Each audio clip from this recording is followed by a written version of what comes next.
CM ಸಿದ್ದರಾಮಯ್ಯನವರು ಸಲ್ಲಿಸಿರುವಂತಹ writ ಅರ್ಜಿಯ ವಿಚಾರಣೆ ಮುಂದುವರೆದಿರುವಂತಹದ್ದು. ಸಿಎಂ ಪತ್ನಿಗೆ 14 ಸೈಟುಗಳನ್ನು ನೀಡಿರೋದಕ್ಕೆ ಆಕ್ಷೇಪ. ಒಂದೇ ಒಂದು ಸೈಟನ್ನು ಪಡೆಯಲಿಕ್ಕೂ ಕೂಡ ಯೋಗ್ಯವಿಲ್ಲ ಅನ್ನುವ ರೀತಿಯಲ್ಲಿ ವಾದ ಮಂಡನೆ ಆಗ್ತಾ ಇದೆ. 3,24,000 ಮೌಲ್ಯದ ಭೂಮಿಗೆ 14 ಸೈಟ್ ನೀಡಿದ್ದು ಹೇಗೆ? ಸೈಟ್ ಹಂಚಿಕೆಯ ಪ್ರಕ್ರಿಯೆಯೇ ಅನುಮಾನ ಆಗ್ತಾ ಇದೆ. ಹಾಗಾಗಿ ಇನ್ವೆಸ್ಟಿಗೇಷನ್ ಆಗಬೇಕು. ಸಿಎಂ ಸಿದ್ದರಾಮಯ್ಯನವರ ಪ್ರಭಾವಕ್ಕೊಳಗಾಗಿ ಸೈಟನ್ನು ಮೂಡಾ ಕೊಟ್ಟಿದೆ.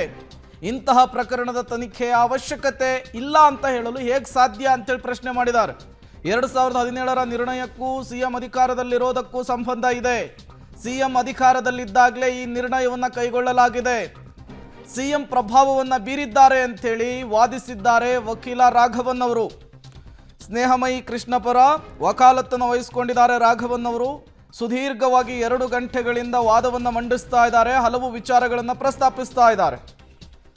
ನರಸಿಂಹಮೂರ್ತಿ ಮತ್ತಷ್ಟು ಡೀಟೇಲ್ಸ್ ಕೊಡ್ತಾರೆ. ನರಸಿಂಹಮೂರ್ತಿ, ಹೇಗೆ ಸಾಗ್ತಾ ಇದೆ ವಾದ ಅಂಥೇಳಿ, ಯಾಕಾಗಿ ತನಿಖೆಯನ್ನು ನಡೆಸಬೇಕು ಅನ್ನುವಂತಹ ವಿಚಾರವನ್ನು ಕೂಡ ಪ್ರಸ್ತಾಪಿಸ್ತಿದ್ದಾರೆ, ಯಾವೆಲ್ಲ ಅಂಶಗಳನ್ನು ಉಲ್ಲೇಖಿಸ್ತಿದ್ದಾರೆ ಅಂತ?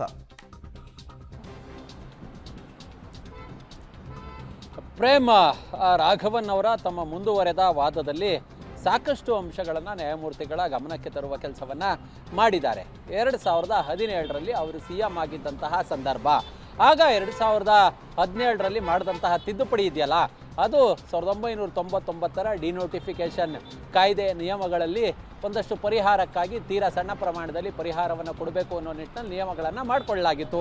ಇವರು 2017ರಲ್ಲಿ ಆ ನಿಯಮಗಳನ್ನು ಬದಲಾವಣೆ ಮಾಡಿದ್ರಿಂದ ಈಗ ಇವ್ರಿಗೆ 14 ಸೈಟ್ಗಳು ಸಿಕ್ಕಿದ್ದಾವೆ. ಅಲ್ಲಿಗೆ ಏನು ಸಂಬಂಧ ಅನ್ನೋದಕ್ಕೆ ಇಲ್ಲಿ ಒಂದಷ್ಟು ನಿದರ್ಶನಗಳು ಸಿಕ್ಕಿದ್ದಾವೆ. ಆಗ 2017ರಲ್ಲಿ ಇವರೇ ಸಿಎಮ್ಮು. 2017ರಲ್ಲಿ ಇವ್ರು ಮಾಡಿದಂತಹ ನಿಯಮಗಳಿದೆಯಲ್ಲ, ಅದರ ಆಧಾರದ ಮೇಲೆ ಪಾರ್ವತಿ ಅವರಿಗೆ 2021ರಲ್ಲಿ ಸುಮಾರು 14 ಸೈಟ್ಗಳನ್ನು ನೀಡಲಾಗಿದೆ. ಕೇವಲ 3,24,000 ರೂಪಾಯಿ ಹಣವನ್ನು ಕೊಟ್ಟು ಈ ಭೂಮಿಯನ್ನು ಖರೀದಿ ಮಾಡೋದು ಅಂತ ಹೇಳ್ತಿದ್ದಾರೆ. ಆದರೆ ಅಸಲಿ ಮಾಲೀಕ ದೇವರಾಜ್ ಅಲ್ವೇ ಅಲ್ಲ. ಹೀಗಿದ್ದು ಕೂಡ ಇಲ್ಲಿ ಮಲ್ಲಿಕಾರ್ಜುನ್ ಹೇಗೆ ಖರೀದಿಯನ್ನು ಮಾಡಿದ್ರು? ಮೂಲ ಮಾಲೀಕರು ಅಲ್ವೇ ಅಲ್ಲ ಇವರು. ಹೀಗಿದ್ದು ಕೂಡ ಇಲ್ಲಿ ಪರಿಹಾರವಾಗಿ 14 ಸೈಟ್ಗಳನ್ನು ಪಡೆದುಕೊಂಡಿದ್ದಾರೆ. ಇದರಲ್ಲಿ ಮೂಡ ಅಧಿಕಾರಿಗಳು ಯಾರಿದ್ದಾರೆ ಅಂಥವರ ಕೈವಾಡವಿದೆ. ಇಲ್ಲಿ ಎಲ್ಲೋ ಒಂದು ಕಡೆ ಪ್ರಭಾವವನ್ನು ಬಳಸಬೇಕು ಅಂತ ಹೇಳಿದಂತಹ ಸಂದರ್ಭದಲ್ಲಿ ಶಿಫಾರಸು ಪತ್ರವನ್ನು ಕೊಡಬೇಕು ಅಂತ ಏನೂ ಇಲ್ಲ. ಅಂದರೆ ಓರಲ್ಲೂ ಹೇಳ್ಬೋದು, ಅಥವಾ ಬೇರೆ ಬೇರೆ ಮುಖಾಂತರಗಳು ಅಥವಾ ಬೇರೆ ಬೇರೆ ದಾರಿಗಳು ಇದ್ದಾವೆ. ಅದಕ್ಕೆ ಇವರು 2004ರಲ್ಲಿ ಯಾವಾಗ ಈ ಒಂದು ವಿಚಾರ ಪ್ರಾರಂಭವಾಯ್ತಲ್ಲ ಮೂಡಾದು, ಆ ಸಂದರ್ಭದಲ್ಲೂ ಕೂಡ ಅಧಿಕಾರದಲ್ಲಿದ್ದಾರೆ. ಅಂದರೆ ಆವಾಗ ಇವರು ಉಪಮುಖ್ಯಮಂತ್ರಿಗಳು, ಆ ಸಂದರ್ಭದಲ್ಲಿ ಮೈಸೂರು ಜಿಲ್ಲಾ ಉಸ್ತುವಾರಿ ಸಚಿವರು ಕೂಡ ಆಗಿದ್ದರು. ಅದಾದ ಬಳಿಕ 2005-6ರಲ್ಲಿ ಉಪಮುಖ್ಯಮಂತ್ರಿಗಳಾಗಿದ್ದಾರೆ. ಅದಾದ ಬಳಿಕ ಮತ್ತೆ ಇವರು 2013ರಿಂದ 2018ರ ಅವಧಿಯವರೆಗೆ ಮುಖ್ಯಮಂತ್ರಿಗಳಾಗಿದ್ದಾರೆ. ಈ ಸಂದರ್ಭದಲ್ಲಿ ಮಾಡಿದಂತಹ ನಿಯಮಗಳಿಗೆ ತಿದ್ದುಪಡಿಯನ್ನು ತರಲಾಗಿದೆ. ಹೀಗಾಗಿಯೇ ಇವ್ರಿಗೆ ಸೈಟ್ಗಳು ಸಿಕ್ಕಿದ್ದಾವೆ ಅನ್ನೋ ನಿಟ್ಟಿನಲ್ಲಿ ರಾಘವನ್ ಅವರು ನ್ಯಾಯಪೀಠದ ಗಮನಕ್ಕೆ ತರುವ ಕೆಲಸವನ್ನು ಮಾಡಿದ್ದಾರೆ. ತನಿಖೆಯನ್ನು ನಡೆಸೋದಕ್ಕೆ ಇಷ್ಟು ಅಂಶಗಳು ಸಾಕು.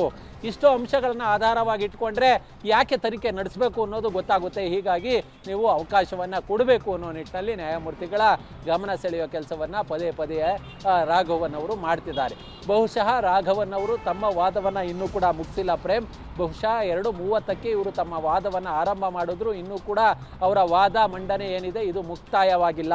ಇವರ ವಾದ ಮಂಡನೆಯ ಬಳಿಕ ಮತ್ತೆ ಇನ್ನೂ ಇಬ್ಬರು ದೂರುದಾರರ ಪರ ವಕೀಲರಿದ್ದಾರೆ, ಅವರು ವಾದ ಮಂಡನೆಯನ್ನು ಮಾಡಬೇಕು. ಅದಾದ ಬಳಿಕ ಮತ್ತೆ ನಾನು ಈ ಒಂದು ಪ್ರತಿವಾದವನ್ನು ಸಲ್ಲಿಕೆ ಮಾಡೋದಕ್ಕೆ ಅವಕಾಶವನ್ನು ಕೊಡಬೇಕು ಅನ್ನೋ ನಿಟ್ಟಿನಲ್ಲಿ ಕಳೆದ ಶನಿವಾರವೇ ಅಭಿಷೇಕ್ ಮನು ಸಿಂಘ್ವಿ ಅವರು ಕೂಡ ಕೇಳಿಕೊಂಡಿದ್ದಾರೆ.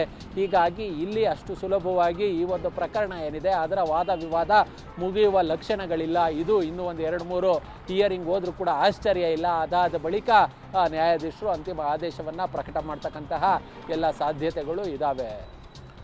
ನರಸಿಂಹಮೂರ್ತಿ, ಈಗ ರಾಘವನ್ ಅವರ ವಾದ ಮುಗಿದ ನಂತರ ಮುಂದಿನ ನೆಕ್ಸ್ಟ್ ಸ್ಟೆಪ್ ಏನಾಗಿರುತ್ತೆ ಅಂತ ಹೇಳಿ, ಇವತ್ತೇನೆ ಮತ್ತಿಬ್ಬರು ದೂರುದಾರ ಪರ ವಕೀಲರಿಗೆ ವಾದವನ್ನು ಮಾಡಲಿಕ್ಕೆ ಅವಕಾಶ ಸಿಗಬಹುದಾ, ಅಥವಾ ಮತ್ತೆ ಪೋಸ್ಟ್ಪೋನ್ ಆಗ್ತಾನೆ ಹೋಗಬಹುದಾ, ಹೇಗೆ ಅಂತ? ಅಂದರೆ ರಾಘವನ್ ಅವರು ಅವರ ವಾದವನ್ನು ಮಂಡನೆ ಮಾಡಿ ಮುಗಿಸಿದ ಬಳಿಕ ಸದ್ಯಕ್ಕೆ ಅವರ ವಾದ ಮಂಡನೆ ಇನ್ನೂ ಕೂಡ ಹೈಕೋರ್ಟ್ನಲ್ಲಿ ಮುಕ್ತಾಯವಾಗಿಲ್ಲ. ಅವರ ವಾದ ಮಂಡನೆ ಮುಗಿದ ಬಳಿಕ ಸಮಯಾವಕಾಶವನ್ನು ನ್ಯಾಯಾಧೀಶರು ನೋಡಿಕೊಳ್ಳಬಹುದು. ಬಹುಶಃ ಇವತ್ತಿನ ಅವಧಿ ಏನಾರು ಮುಗಿದಂತಹ ಸಂದರ್ಭದಲ್ಲಿ ಮತ್ತೆ ನಾಳೆ 2:30ಕ್ಕೆ ವಿಚಾರಣೆಯನ್ನು ಇಟ್ಕೊಳ್ಬಹುದು.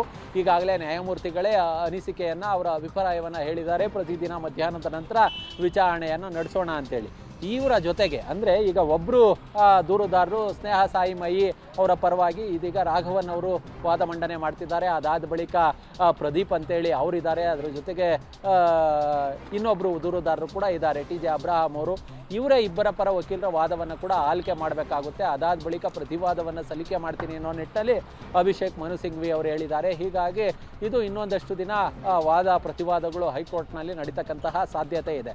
ಆದರೆ ಒಂದಂತೂ ಸತ್ಯ, ಇಲ್ಲಿ ರಾಘವನ್ ಅವರು ತುಂಬ ಒಂದಷ್ಟು ಪ್ರಬಲವಾದಂತಹ ಅಂಶಗಳನ್ನು ಇಟ್ಕೊಂಡು ಕೋರ್ಟ್ನ ಗಮನ ಸೆಳೆಯುವ ನ್ಯಾಯಾಧೀಶರಿಗೆ ತಲುಪಿಸುವ ವಿಚಾರಗಳನ್ನು ತಲುಪಿಸುವ ಕೆಲಸವನ್ನು ಮಾಡಿದ್ದಾರೆ. ಯಾವ ಕಾರಣಕ್ಕೋಸ್ಕರ ಇಲ್ಲಿ ತನಿಖೆಗೆ ಅನುಮತಿಯನ್ನು ಕೊಡಬೇಕು, ರಾಜ್ಯಪಾಲರ ನಡೆ ಏನು, ರಾಜ್ಯಪಾಲರು ತಮ್ಮ ಈ ಒಂದು ಪ್ರಾಸಿಕ್ಯೂಷನ್ ಸ್ಯಾಂಕ್ಷನ್ನ ನಿಯಮಗಳೇನಿದೆ ಅದನ್ನು ಸುಪ್ರೀಂ ಕೋರ್ಟ್ನ ಗೈಡ್ಲೈನ್ಸ್ನ ಆಧಾರವಾಗಿ ಇಟ್ಕೊಂಡು ಕೊಟ್ಟಿದ್ದಾರೆ.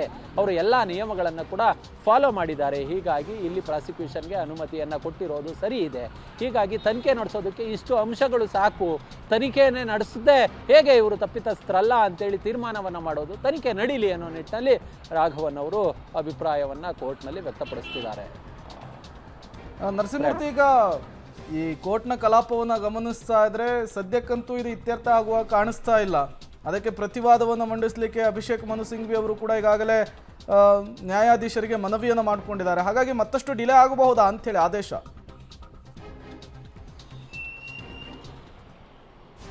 ಖಂಡಿತ ಆ ರೀತಿಯಾದಂತಹ ಸಾಧ್ಯತೆಗಳೇ ತೀರಾ ಹೆಚ್ಚು ಪ್ರೇಮ್. ಯಾಕಂತ ಹೇಳಿದ್ರೆ ಇನ್ನೂ ಕೂಡ ಅಭಿಷೇಕ್ ಮನು ಸಿಂಘ್ವಿ ಅವರು ಇವತ್ತು ಕೋರ್ಟ್ನ ಕಲಾಪಕ್ಕೆ ಹಾಜರಾಗಿಲ್ಲ. ಕಾರಣಾಂತರಗಳಿಂದ ಅವರು ಮತ್ತೆ ಮುಂದಿನ ದಿನಾಂಕ ಯಾವಾಗ ಮುಂದೂಡಲಾಗುತ್ತೋ ಅವತ್ತು ಅವರು ಹೈಕೋರ್ಟ್ನಲ್ಲಿ ಅಪಿಯರ್ ಆಗಬಹುದು. ಅದಾದ ಬಳಿಕ ಈಗ ಯಾರು ದೂರುದಾರರ ಪರ ವಕೀಲರು ವಾದವನ್ನು ಮಂಡನೆ ಮಾಡಿದಾರೋ ಅದರ ಆಧಾರದ ಮೇಲೆ ಪ್ರತಿವಾದವನ್ನು ಸಲ್ಲಿಕೆ ಮಾಡ್ತಕ್ಕಂತಹ ಸಾಧ್ಯತೆ ಇದೆ.